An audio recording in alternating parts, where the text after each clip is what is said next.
Um, Please, I will try to obstruct even the flow of this meeting, and please, I beg for your indulgence.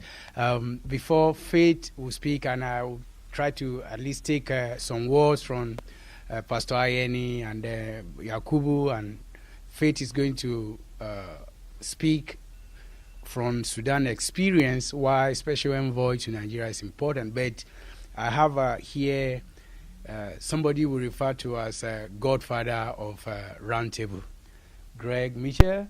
I will put you on the spot. He just came from Nigeria, so please can you just come here please and share with us briefly. In just 2 minutes.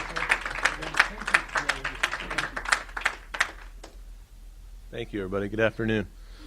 Again, my name is Greg Mitchell, and I chair the International Religious Freedom Roundtable here in Washington, D.C. And with the help of Stephen and International Committee on Nigeria, I went over to Nigeria last week. I was in Abuja, and on the 10th of January, we set up an International Religious Freedom Roundtable in Nigeria. And I went over there with Nathan Weininger of the 21st Century Wilberforce Initiative, and with ICON. We actually, I think there was about 36 people there at this first meeting to set up a Religious Freedom Roundtable. And real quick, what it is, it's an informal coalition of representatives of all the different faith groups. And at the table at this first meeting in Nigeria, in Abuja, we had Shia, Muslim, Sunni Muslims, and Christians, and a free thinker. And that was just the first meeting, and about 36 of them.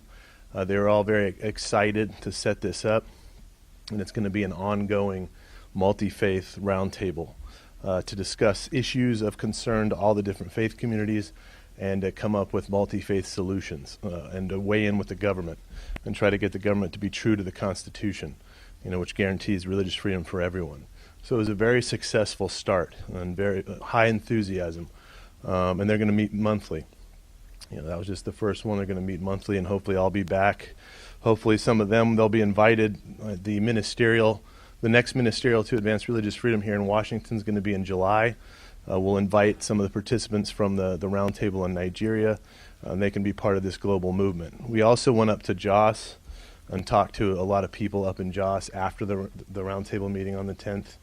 And you're talking about urging the government here to appoint a special envoy for Nigeria and Lake Chad region. I put that question to people in Jos. I was talking to Nigerians, and they convinced me, it's even more. I came back from Nigeria thinking it's even more important that we have this special envoy than I did when I went over there. I mean, I signed on to the letter. We did a multi-faith letter in support of the special envoy, but there was some people at the State Department don't want to do it. I got a little pushback, and I didn't know, how important it was. But I went to Nigeria last week, and I talked to people on the ground there, living there, and they told me how important it was, and they were emphatic. They said we really need it. And just a real quick story. I also heard what I learned over there when President Trump met with President Buhari here, and there were several people here that urged the president to bring up the issue of religious violence in Nigeria with the Nigerian president, and he did. He brought it up, and we were told when we were in Jos talking to people, they said there was an immediate and marked reduction in violence. The government responded right away to Trump bringing it up and urging them to do something about it.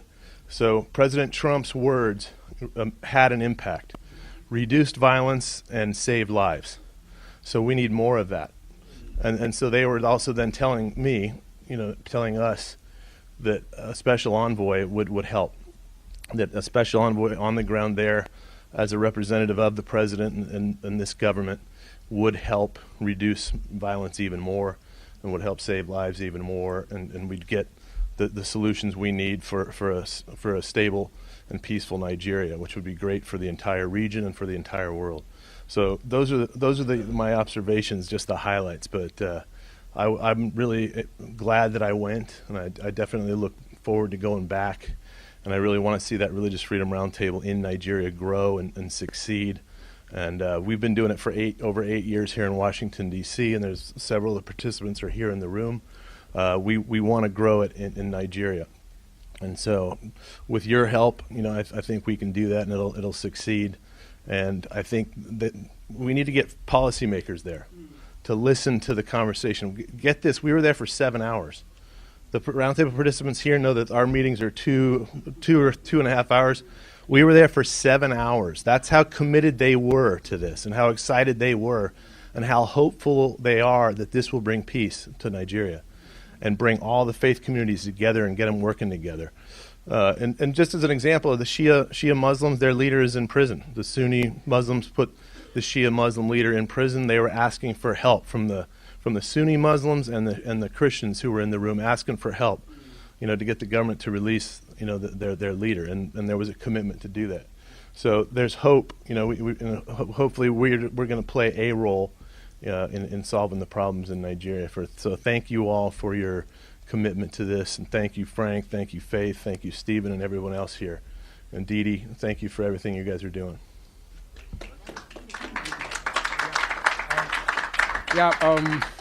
Thank you. Greg is talking about going back. I was trying to ask Greg, that can we trade off? You stay in Nigeria, I stay here. Well, thank you so much for that. Please